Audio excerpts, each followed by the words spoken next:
commence la soirée avec la diplômée en maîtrise environnement, excusez-moi, Justine Galipeau avec Axe de taxe. En quoi ça touche le Québec?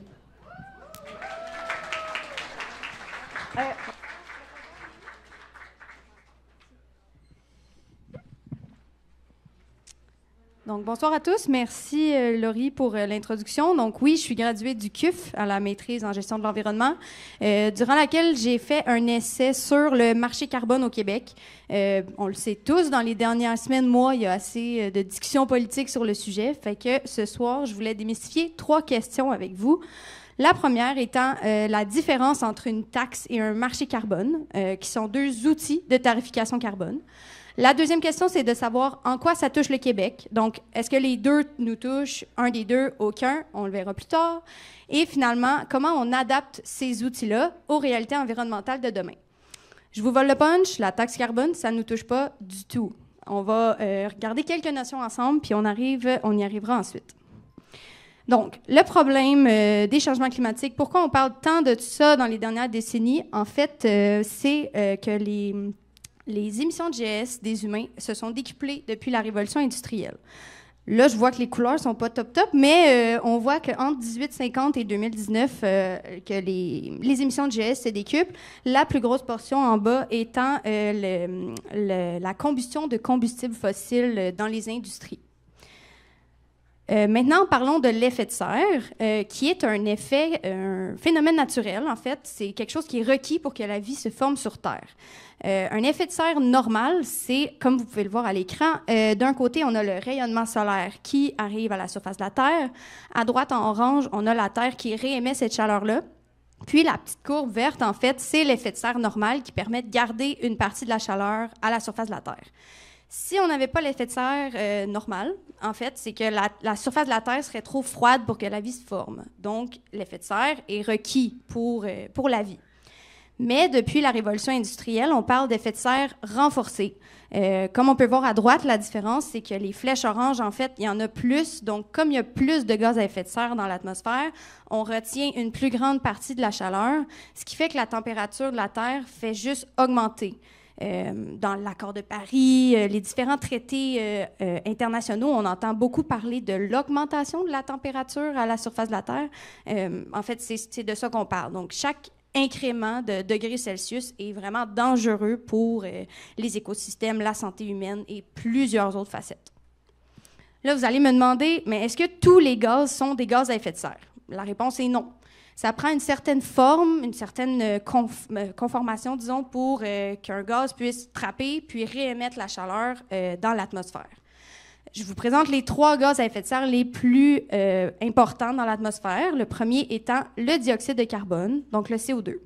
Lui, il va être émis majoritairement par la combustion de combustibles, comme je parlais tout à l'heure, donc l'essence, le propane, diesel, tout combustible. Donc, c'est le secteur des transports, les industries qui vont être les plus émettrices.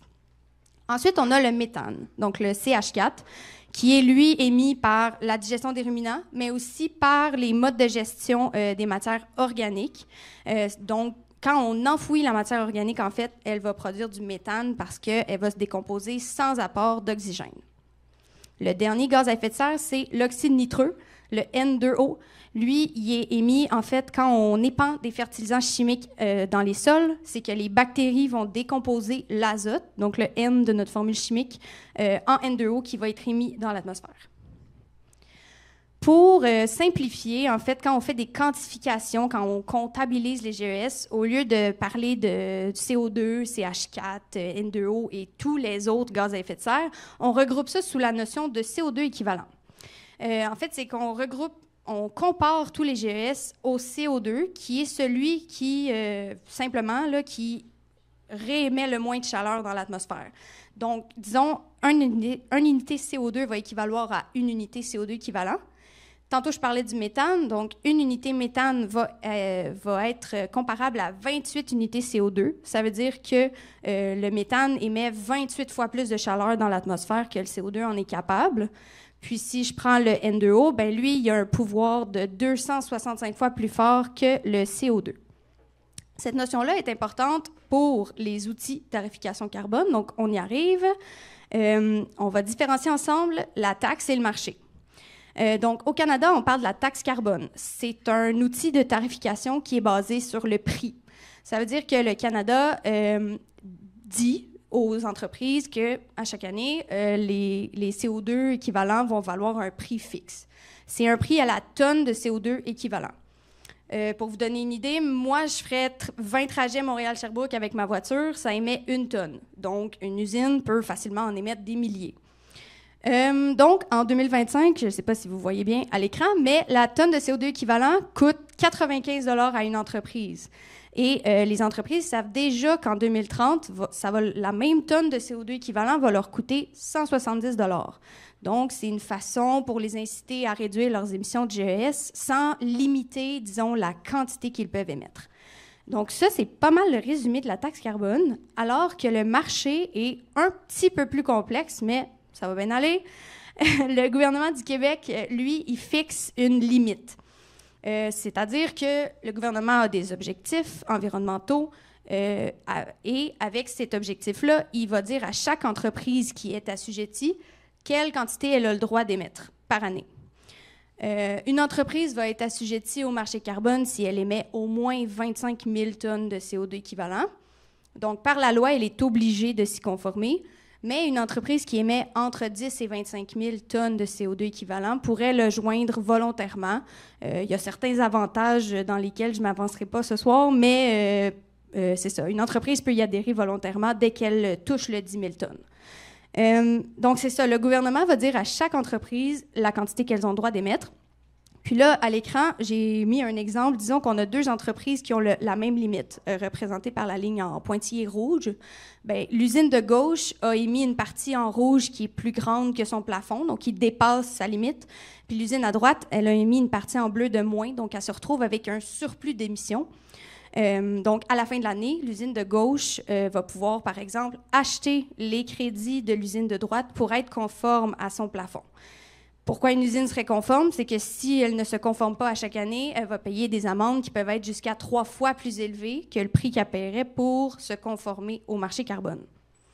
Donc, en gros, ça ressemble à ça. La grosse différence, c'est que la taxe, c'est le prix, mais le Canada ne fixe pas de limite aux entreprises, tandis que le Québec, c'est vraiment par le plafond, puis un prix va émerger entre les entreprises. C'est jamais le gouvernement du Québec qui va nommer le prix de la tonne de CO2 équivalent. On va prendre un petit exemple ensemble, ça va vous aider à illustrer la différence entre les deux. On aurait une PME qui émet 10 000 tonnes de CO2 équivalent et une multinationale qui en émet 50 000. Donc, au Canada, disons qu'on a ces 2 entreprises-là en Saskatchewan. Chacune va comptabiliser ses émissions à la fin de l'année. Le gouvernement va leur dire « Parfait, tu me dois 95 $ la tonne en 2025 ». On s'entend, le total, il ne sera pas pareil. Chacune va avoir son propre total, mais son prix à la tonne, il va être le même. Maintenant, disons que nos industries sont à Sherbrooke. La PME émet 10 000 tonnes de CO2 équivalent.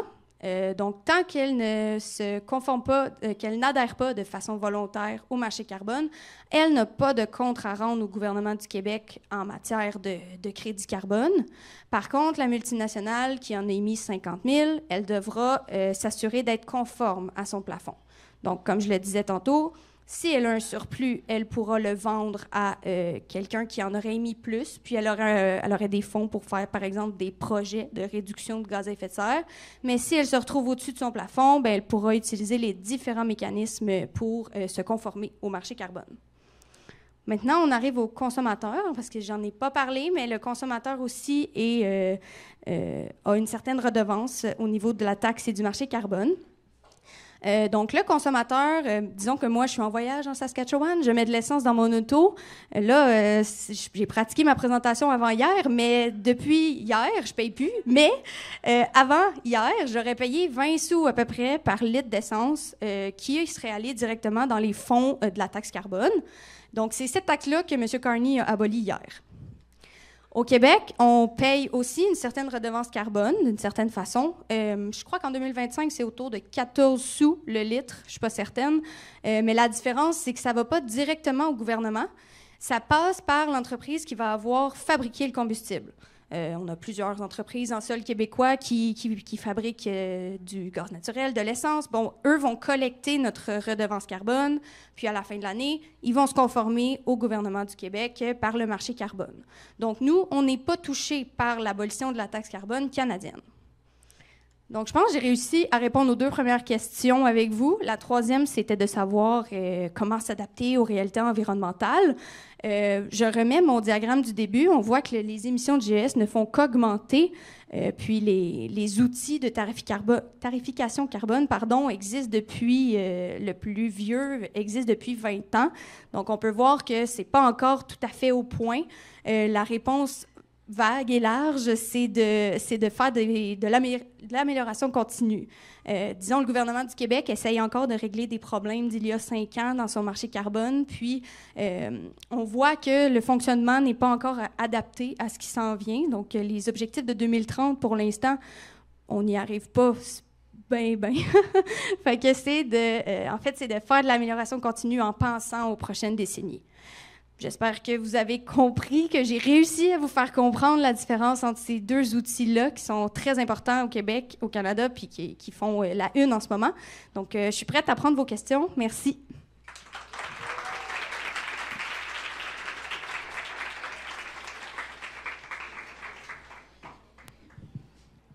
Merci, Justine. C'est très intéressant. Merci. Oui, il y a un micro à l'arrière parce qu'on veut entendre vos belles voix sur notre enregistrement YouTube. Sinon, Justine, juste répéter les questions. Justement, parce qu'on veut avoir la voix sur YouTube. Oui, à la belle personne au micro. C'est un peu plus sérieux sans la bière. Hein. Moi, j'avais un peu une question, commentaire, on va dire ça comme ça. Donc, pour moi, la taxe carbone et le marché de carbone, accessoirement, c'est le plus bel outil qu'on a actuellement pour arriver à gérer la crise climatique. Mais c'est un outil qui est compliqué quand on ne l'explique pas.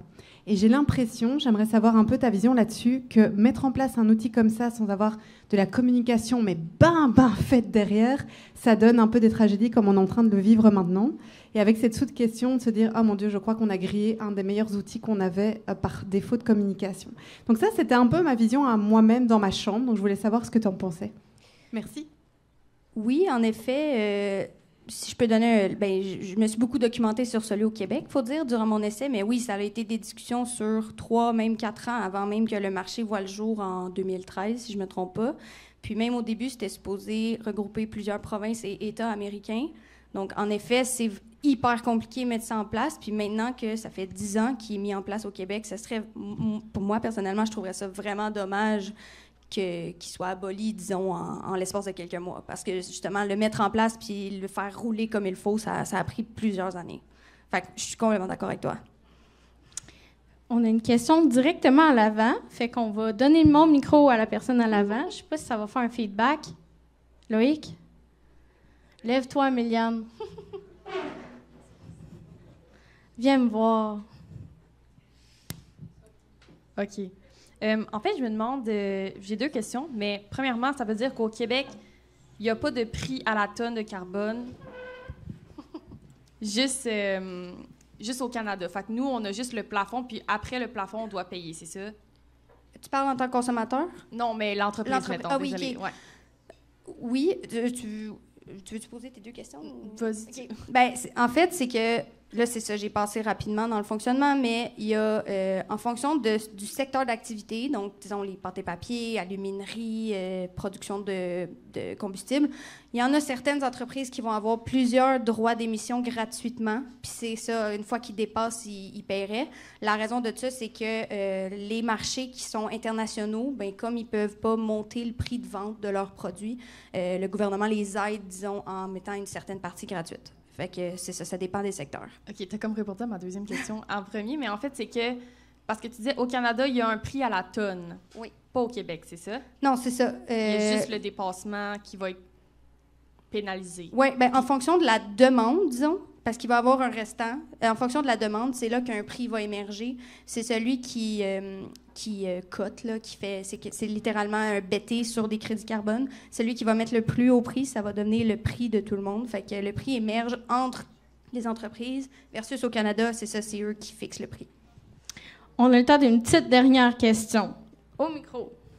Oui, alors c'était en deux, c'était juste savoir comment ça s'est passé pour qu'il y ait deux systèmes, un différent pour le Québec et le Canada. Et ensuite, c'était savoir, par exemple, si il n'y avait plus de crédit carbone disponible sur le marché, que tout a été vendu, comment ils font et comment ils font pour fixer les prix en disant, bah toi, tu as droit à tant de crédit carbone par entreprise. En fait, si je ne me trompe pas, c'est le Québec qui a amorcé des discussions en premier. Puis par la suite, le Canada a fixé un genre de seuil là, de qu'est-ce que les provinces doivent respecter. Donc, nous, on est au-dessus largement du requis minimum du fédéral. C'est pour ça qu'on est resté séparés. Donc, on offre encore la possibilité à d'autres provinces de se joindre, mais préfèrent respecter le seuil minimum du Canada. Donc, c'est pour ça que c'est deux systèmes séparés. Puis, pour la question de s'il manque de crédit, en fait, c'est pas encore arrivé. Puis, il y a d'autres mécanismes pour mettre des crédits sur le marché. Par exemple, des personnes physiques qui pourraient faire des projets de réduction de gaz à effet de serre et vendre leurs crédits. Ça s'appelle des crédits compensatoires. Fait que, il s'est jamais arrivé qu'il y en ait manqué, c'est ça la réponse, mais il y a quand même d'autres mécanismes pour assurer qu'ils soient conformes. Et merci beaucoup, Justine. Oui, merci.